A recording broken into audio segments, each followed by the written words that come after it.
les pouvoirs religieux, temporels et spirituels, quelle dynamique interactive pour mieux être et pour un mieux-être et le développement durable de la nation.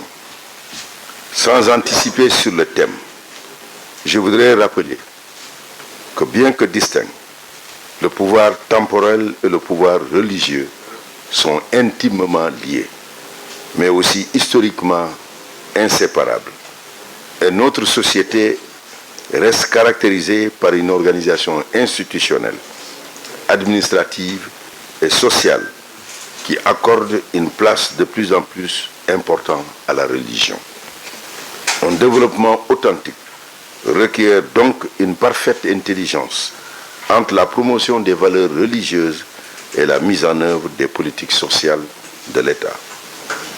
Rien ne relevant du hasard, Dieu accorda ces deux pouvoirs à l'ancêtre de la famille omarienne, El Hadj Omar Tall, qui était à la fois homme de Dieu, révolutionnaire, roi et conquérant. Donc pour en revenir à la séance d'aujourd'hui, il convient de dire que l'État, à travers son gouvernement, son administration territoriale et ses services techniques aux différents échelons, accorde un intérêt vif et particulier à la Ziara omarienne.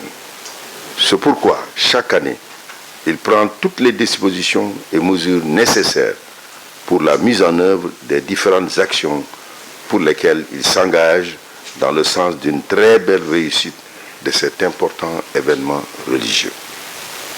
Lors de la réunion du comité régional de développement, est alors présidée le 27 décembre 2023 par le gouverneur de Dakar, Thierno Madani Tall, serviteur de la communauté omarienne, Khalif de Thierno Muntaga Tall, avait dirigé les prières d'ouverture de la dite rencontre.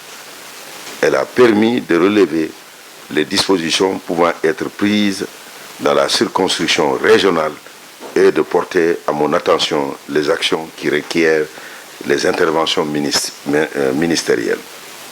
Comme suite, je préside ce matin une réunion nationale consacrée à la préparation de cette importante ziara.